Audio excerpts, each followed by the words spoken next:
সুপ্রিয় দর্শক, আসসালামু আলাইকুম। আপনাদের সবাইকে স্বাগত জানাচ্ছি এখনকার আলোচনা। আপনাদের সঙ্গে আছি আমি সিরাজুল ইসলাম।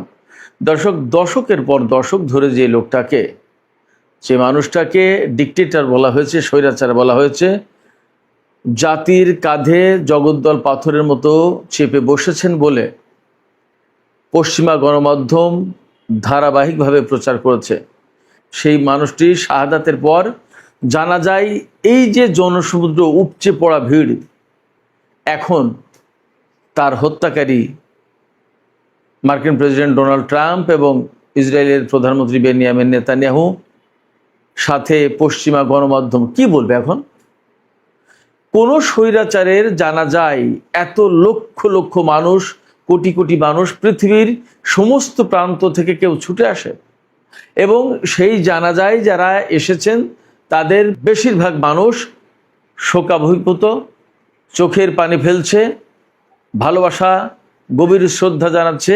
আর ইরানের জনগণ বুক ফাটা চিৎকার করে বলছে তাদের সর্বোচ্চ নেতা সাইয়েদ আলী উজমা খামেনির হত্যার প্রতিশোধ চায়, তারা প্রতিশোধ নিতে চায়। এই যে কান্না, ভালোবাসা, শ্রদ্ধা, বুক চাপড়ানো আর্তনাদ এবং প্রতিশোধের আগুন তাদের অন্তরে দাউ দাউ করে জ্বলছে, এগুলো কি কেউ কোনোদিন কোনো স্বৈরাচারের জন্য কেউ করে বা হয়? কোনো স্বৈরাচারের পক্ষে কি এই ভালোবাসা, মানুষের এই শ্রদ্ধা অর্জন করা সম্ভব হয়? অথচ তাকে কিন্তু এই নামেই, এই বলেই তাকে হত্যা করা হয়েছে। এখন কি জবাব দেবে তারা? এদিকে ইয়েমেনে গত কয়েকদিন ধরে আমি যথেষ্ট ঘনিষ্ঠভাবে পরিস্থিতি পর্যবেক্ষণ করছি, ফলো করছি। আজকে সেখানে খবর হচ্ছে ইয়েমেনের হুতি আনসারুল্লাহ আন্দোলন সমর্থিত যে সরকার, সেই সরকারের সামরিক বাহিনীর সাথে আন্তর্জাতিকভাবে স্বীকৃত ইয়েমেনের যে সরকার, সেই সরকারের সামরিক বাহিনীর সংঘর্ষ হয়েছে। তাতে আন্তর্জাতিকভাবে স্বীকৃত সরকারের 15 জন সেনা নিহত এবং 23 জন আহত হয়েছে। তারা দাবি করছে এই সংঘর্ষে 50 জনের বেশি হুতি যোদ্ধা নিহত হয়েছে এবং অনেকে আহত হয়েছে। আসলে তাদের কথা, এই দাবিটা খুব একটা বেশি পাত্তা পাচ্ছে না। তাহলে ইয়েমেনের পরিস্থিতি কি আবার নাজুক হয়ে পড়ছে? আবার মারামারি, সংঘর্ষ, যুদ্ধ, গৃহযুদ্ধ কি ছড়িয়ে পড়বে দেশটিতে? আসলে পরিস্থিতি কোন দিকে যাচ্ছে? সুপ্রিয় দর্শক, এই দুটো বিষয় নিয়ে আমি এখন বিস্তারিত আলোচনা করার চেষ্টা করব। আশা করি আপনারা শেষ পর্যন্ত সঙ্গে থাকবেন। আর ভিডিও ভালো লাগলে নিশ্চয়ই লাইক, কমেন্ট, শেয়ার করবেন এবং চ্যানেলটি সাবস্ক্রাইব করে সাথেই থাকবেন। দর্শক, চলুন বিস্তারিত আলোচনা করি। ইরানের সর্বোচ্চ শহীদ নেতা আয়াতুল্লাহ আলী খামেনির জানাজা অনুষ্ঠিত হলো আজকে। আগামীকাল তেহরানে শোক মিছিল, তার পরের দিন কোমে জানাজা, তারপরে চলে যাবে কফিন ইরাকের নাজাফ, কারবালা, বাগদাদ, এই সমস্ত শহরে তার নামাজে জানাজা অনুষ্ঠিত হবে। সেখান থেকে কফিন চলে আসবে ইরানের উত্তর পূর্বাঞ্চলীয় পবিত্র নগরী মাশহাদে। মাশহাদ শহরে কফিন আনার পর সেখানে আবার জানাজা হবে, শোকানুষ্ঠান হবে। তারপরে 9 জুলাই তার দাফন সম্পন্ন হবে। কিন্তু আমরা এখন যা দেখছি, সর্বোচ্চ নেতার শাহাদাতের পর থেকেই এই পর্যন্ত মানুষ কখনো চুপ থাকলো না। সব সময় তার হত্যার বিচার চেয়ে রাস্তায় দিন রাত যাপন করলো ইরানের হাজার হাজার লাখ লাখ মানুষ। তার হত্যার বিচার চেয়ে এখন শোক মিছিল হচ্ছে, প্রতিবাদ মিছিল হচ্ছে, স্লোগান হচ্ছে। সেই স্লোগানে নেতৃত্ব দিচ্ছেন ইরানের বিপ্লবী নারীরা। দিকে দিকে একই কথা, সর্বোচ্চ নেতার হত্যার বিচার চাই, সর্বোচ্চ নেতার হত্যার প্রতিশোধ চাই। এখানে কান্না নয়, শোক নয়, নেতা হত্যার বিচার চাই। তাদের কথা একটাই। এবং ইরানের সর্বস্তরের মানুষ, ইহুদি, খ্রিস্টান, শিয়া, সুন্নি, জরাথ্রুস্ট, যে যে পর্যায়ের যে অঙ্গনের মানুষ থাকুক না কেন, তারা সবাই সর্বোচ্চ নেতার এই শোক মিছিলে সামিল হচ্ছে, শোকের অনুষ্ঠানে সামিল হচ্ছে, তার প্রতি শ্রদ্ধা জানাচ্ছে, সম্মান জানাচ্ছে। একইভাবে সারা দুনিয়ার সমস্ত প্রান্ত থেকে মানুষ ছুটে এসেছে ইরানের বুকে। সর্বোচ্চ নেতার বিদেহী রুহের মাগফিরাত কামনা করছেন তারা, সর্বোচ্চ নেতার প্রতি সম্মান জানাচ্ছেন, সর্বোচ্চ নেতার প্রতি তাদের ভক্তি, ভালোবাসা, শ্রদ্ধা জানাচ্ছেন এবং তারা সবাই শোক প্রকাশ করছেন। অনেকে বলছেন, বিশ্ব নেতাদের অনেকেই বলছেন, সর্বোচ্চ নেতা প্রতিবাদ প্রতিরোধের উজ্জ্বল পথ তিনি আবিষ্কার করে দিয়ে গেছেন, বিশ্ববাসীর নেতা ছিলেন তিনি, বলছেন মানুষ এভাবে। একজন স্বৈরাচারকে কি কেউ এইভাবে এত সম্মান দেখায়, এত শোক করে কারোর জন্য, কোনো স্বৈরাচারের জন্য? এমনকি আমেরিকার কোনো প্রেসিডেন্টের জন্য এরকম কোনো এত মানুষ জড়ো হয়েছে, পৃথিবীর প্রান্ত থেকে ছুটে এসেছে? জর্জ আব্রাহাম লিঙ্কনের জন্য নাকি 2.5 লাখ মানুষ সমবেত হয়েছিল তার শেষকৃত্য অনুষ্ঠানে, সবচেয়ে বেশি নাকি এটা। কোথায় 2.5 লাখ আর কোথায় 2.5 কোটি, 3 কোটি? ইরানের সর্বোচ্চ নেতার প্রতি সম্মান জানাতে মানুষ ছুটে এসেছে। 2.5 লাখ মানুষের শ্রদ্ধা ভালোবাসা দিয়ে শেষকৃত্য অনুষ্ঠান যদি সম্পন্ন হয়, আর সেই মানুষ যদি গণতন্ত্রের প্রতীক হয়, তাহলে 2.5 কোটি মানুষ যে নেতার প্রতি সম্মান, শ্রদ্ধা, ভালোবাসা, ভক্তি জানালো এবং যার হত্যার প্রতিশোধ নেওয়ার জন্য মুহুর্মুহু স্লোগান হচ্ছে, সেই নেতাকে গণতন্ত্রের বা সেই নেতাকে মানুষের নেতা বলবেন, নাকি 2.5 লাখ মানুষের নেতাকে গণতন্ত্রের প্রতীক বলবেন? কে বড় নেতা? সবচেয়ে বড় কথা হচ্ছে যে ইরানের জনগণ দ্বারা নির্বাচিত, জনগণের প্রতিনিধি, জনগণের ইমাম ইরানিরাই নির্বাচন করেছে। ভালো মন্দ সেটা ইরানিরা দেখবে। এটা দেখার দায়িত্ব কি কেউ ডোনাল্ড ট্রাম্পকে বা নেতানিয়াহুকে দিয়েছিল? এখন যে সেই দেশের মানুষ এক বাক্যে সবাই বলা যায় সর্বোচ্চ নেতার প্রতি শ্রদ্ধা জানাচ্ছে, সম্মান জানাচ্ছে এবং তার হত্যার বিচার চাইছে, তার হত্যার প্রতিশোধ চাইছে, এই প্রত্যাশার কি জবাব হবে? সর্বোচ্চ নেতার রক্তের বদলা নেওয়ার জন্য যে সমস্ত মানুষ দাবি জানাচ্ছে, সেই দাবিকে কিভাবে অ্যাড্রেস করবে ডোনাল্ড ট্রাম্প আর নেতানিয়াহু? তাদের কাছে কি জবাব আছে? এখন ইরানিরা ঠিক এইভাবেই ভাবছে। কারবালার ময়দানে ইমাম হোসেনকে নির্মমভাবে শহীদ করার পরে যেমন এজিদের কাছে বা তার সাঙ্গপাঙ্গদের কাছে কোনো জবাব ছিল না, সর্বোচ্চ নেতাকে এইভাবে নির্মমভাবে শহীদ করার পর ডোনাল্ড ট্রাম্প এবং নেতানিয়াহুর কাছেও কোনো জবাব নেই। কারবালার সেই দিনের ঘটনা আর আজকের এই দিনের ঘটনার ভিতরে তেমন কোনো তফাৎ নেই। ইরানিরা এইভাবেই ভাবছে। ইরানিরা এইভাবে ভাবছে যে সর্বোচ্চ নেতা তার জীবন দিয়ে, তার শেষ রক্তবিন্দু দিয়ে সত্য এবং মিথ্যার ভেতর পার্থক্যটা দেখিয়ে দিয়ে গেলেন। খুব বাস্তব কথা হচ্ছে, সর্বোচ্চ নেতা বেঁচে থাকা অবস্থায় ইরানের মানুষ যতটা না ঐক্যবদ্ধ ছিল, তিনি শহীদ হওয়ার পর তার চেয়ে অনেক বেশি ঐক্যবদ্ধ হলো।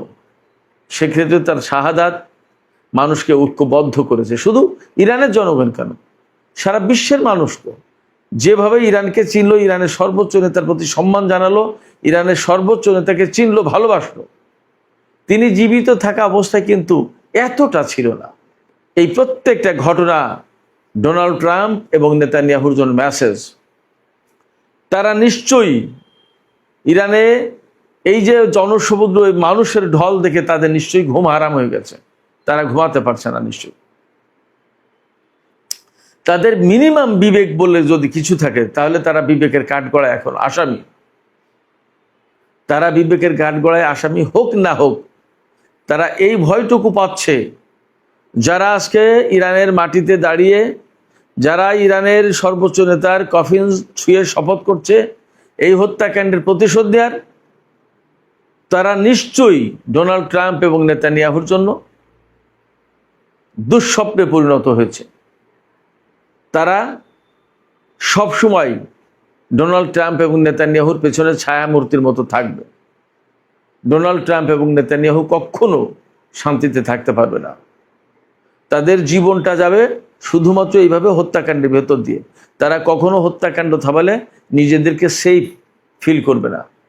তবে সর্বোচ্চ নেতার এই শাহাদাতের ভেতর দিয়ে ইরানি জনগণের ভেতরে যাদের সামান্য এদিক ওদিক ছিল, হয়তো কেউ কেউ আমেরিকার প্রতি সমর্থন জানাতো বা ইরানের যে রাষ্ট্র ব্যবস্থা তার প্রতি হয়তো একটু বিদ্বেষ ছিল।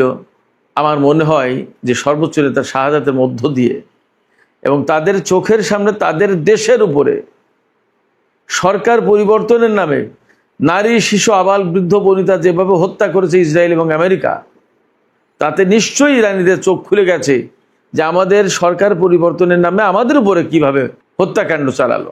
মিনাবি স্কুলে যে সমস্ত শিশু বাচ্চাদের হত্যা করা হয়েছে তারা কোন রাজনীতির সাথে জড়িত ছিল, তাদের অপরাধটা কি ছিল, তারা কি সরকারের কেউ ছিল, তাদের হত্যা করা হলো কেন? এইভাবেই তো যুগের পর যুগ আমেরিকার সামরিক বাহিনী বিশ্বের বিভিন্ন দেশে জনপদে জনপদে এইভাবে অভিযান চালাচ্ছে এবং রাষ্ট্রের পর রাষ্ট্র, জনপদের পর জনপদ ধ্বংস করে দিচ্ছে। এমনই তো অভিযোগ, এমনই তো বাস্তবতা। বিশেষজ্ঞরা তো এইভাবেই ভাবছেন, এইভাবেই বলছেন। তাহলে আমেরিকা যদি গণতন্ত্র প্রতিষ্ঠার দাবি করে, জনগণের শাসনের কথা যদি তারা বলে, তাহলে আজকে যে জনমত আমরা ইরানের বুকে দেখতে পাচ্ছি সেই জনমতকে তারা কিভাবে মূল্যায়ন করবে? এই জনমতকে তারা কিভাবে মূল্য দেবে? আসলে ডোনাল্ড ট্রাম্প এবং নেতানিয়াহুর কোনো জবাব থাকবে না। তবে এটাও ঠিক যে তারা ইরানের উপরে হামলা করতে এসে যথেষ্ট উচিত শিক্ষা পেয়েছে, যথেষ্ট শিক্ষা হয়েছে তাদের, এবং এখনও খানিকটা সম্ভবত বাকি আছে। হরমুজ প্রণালী কিংবা পরমাণু কর্মসূচি নিয়ে যদি ডোনাল্ড ট্রাম্প বা মার্কিন প্রশাসন বা ইসরায়েল ইরানের সাথে বাড়াবাড়ি করে, তাহলে পরিণতি সম্ভবত আরও খারাপ হবে। আমার কাছে তেমনই মনে হচ্ছে। কারণ ইরানের যে জনগণ তারা কিন্তু টকবক করে ফুটছেন।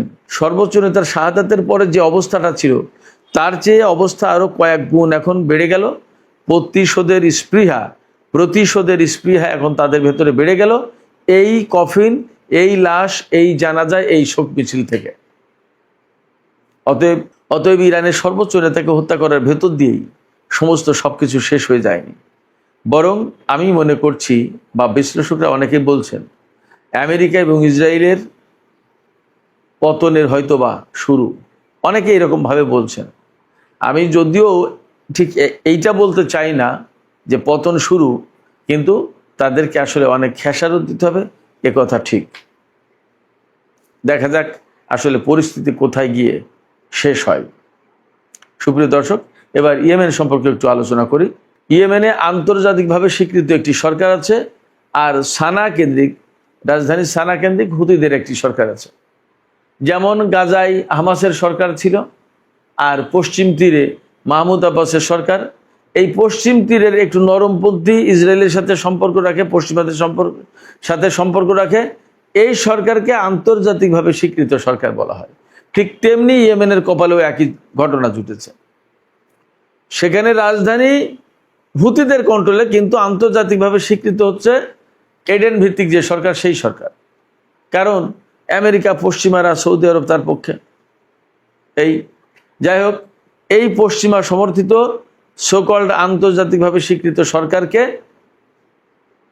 যে সেনাবাহিনী সমর্থন দেয় তাদের সাথে হুতি যোদ্ধাদের সংঘর্ষ হয়েছে।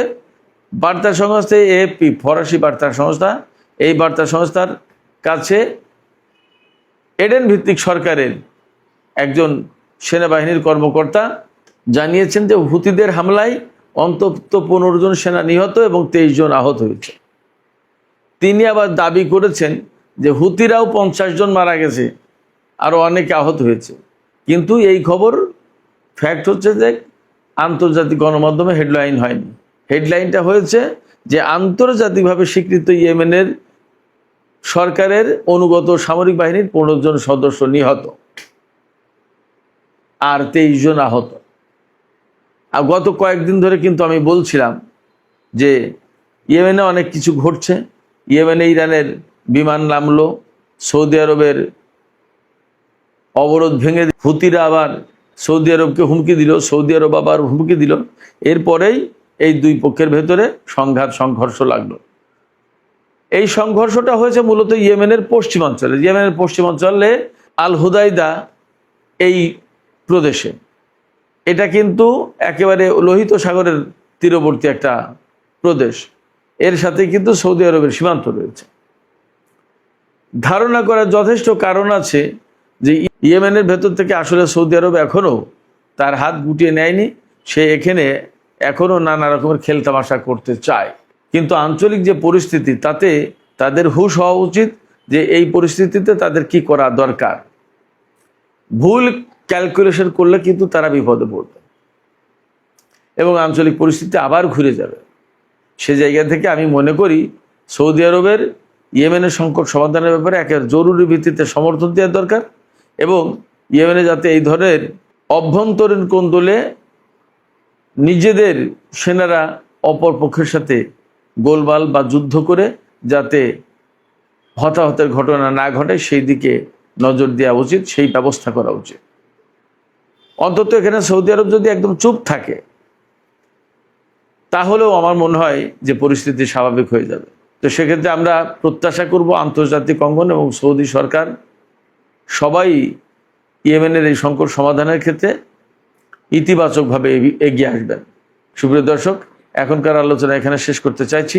যাবার আগে আপনাদের কাছে জানতে চাই, সর্বোচ্চ নেতা, ইরানের সর্বোচ্চ নেতাকে যে ডিক্টেটর বলে তাকে হত্যা করা হলো, এখন যে জনসমুদ্র দেখছে, এই অবস্থায় ডোনাল্ড ট্রাম্প এবং নেতানিয়াহুর কি জবাব হবে? তারা কি জবাব দেবে? আর এই অবস্থায় ইরানের বিপুল সংখ্যক মানুষ প্রতিশোধের কথা বলছে। আসলে পরিস্থিতি কোথায় যাবে, কি হবে?